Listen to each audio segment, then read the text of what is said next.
முதல் வாசகம். இயேசு இறைமகன் என்று தூய ஆவியும் நீரும் இரத்தமும் சான்று பகர்கின்றன. திருத்தூதர் யோவான் எழுதிய முதல் திருமுகத்திலிருந்து வாசகம். அதிகாரம் 5, இறை திருவசனங்கள் 5 முதல் 13 முடிய. அன்பார்ந்தவர்களே, இயேசு இறைமகன் என்று நம்புவோரை தவிர உலகை வெல்வோர் யார்? நீராலும் இரத்தத்தாலும் வந்தவர் இயேசு கிறிஸ்து. அவர் நீரால் மட்டுமல்ல, நீராலும் இரத்தத்தாலும் வந்தவர் என தூய ஆவியார் சான்று பகர்கிறார். தூய ஆவியாரே உண்மை. எனவே சான்று அளிப்பவை 3 இருக்கின்றன. தூய ஆவியும் நீரும் இரத்தமுமே அவை. இம்மூன்றும் ஒரே நோக்கம் கொண்டவை. மனிதர் தரும் சான்றை நாம் ஏற்றுக்கொள்கிறோமே, கடவுள் தரும் சான்று அதைவிட மேலானது அன்றோ? கடவுள் தன் மகனுக்கு சான்று பகர்ந்துள்ளார். இறைமகன் மீது நம்பிக்கை கொண்டுள்ளோர் இச்சான்றை தம்முள் கொண்டிருக்கின்றனர். ஆனால் கடவுள் மீது நம்பிக்கை கொள்ளாதோர் அவரை பொய்யராக்குகின்றனர். ஏனெனில் தம் மகனை குறித்து அவர் அளித்த சான்றை அவர்கள் நம்பவில்லை.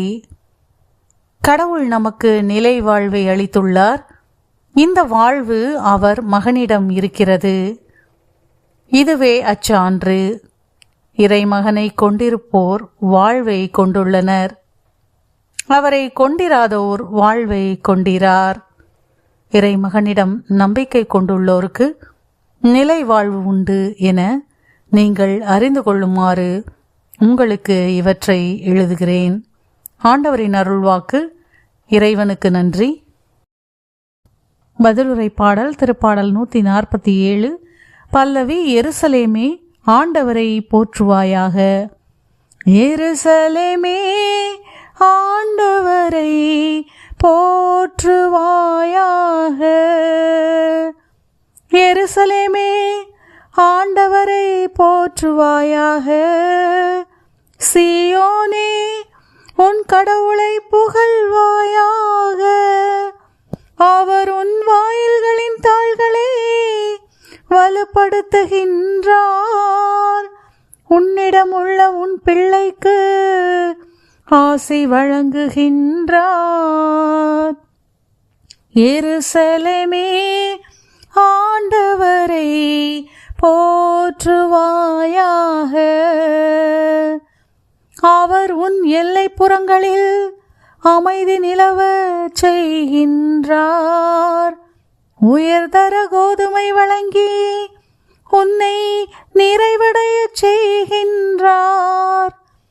அவர் தமது கட்டளையை உலகினுள் அனுப்புகின்றார். அவரது வாக்கு மிகவும் விரைவாய் செல்கின்றது. எருசலேமே ஆண்டவரை போற்றுவாயாக. யாக்கோபுக்கு தனது வாக்கையும் இஸ்ரேலுக்கு தம் நியமங்களையும் நீதி நெறிகளையும் அறிவிக்கின்றார். அவர் வேறெந்த இனத்துக்கும் இப்படி செய்யவில்லை. அவருடைய நீதி நெறிகள் அவர்களுக்கு தெரியாது. எருசலேமே ஆண்டவரை போற்றுவாயாக. நற்செய்தி வாசகம். தொழுநோய் அவரை விட்டு நீங்கிற்று. லூக்கா எழுதிய தூய நற்செய்தியிலிருந்து வாசகம். அதிகாரம் 5, இறை திருவசனங்கள் 12 முதல் 16 முடிய. அக்காலத்தில் இயேசு ஓர் ஊரில் இருந்தபோது உடலெல்லாம் தொழுநோயால் பாதிக்கப்பட்டிருந்த ஒருவர் வந்தார். அவர் இயேசுவை கண்டு அவர் காலில் விழுந்து, ஆண்டவரே, நீர் விரும்பினால் எனது நோயை நீக்க உம்மால் முடியும் என்று மன்றாடினார். இயேசு கையை நீட்டி அவரை தொட்டு, நான் விரும்புகிறேன், உமது நோய் நீங்குக என்றார். உடனே தொழுநோய் அவரை விட்டு நீங்கிற்று. இயேசு அவரிடம், இதை யாருக்கும் சொல்ல வேண்டாம். நீர் போய் உம்மை குருவிடம் காட்டி நோய் நீங்கியதற்காக மோசே கட்டளையிட்டுள்ள காணிக்கையை செலுத்தும்.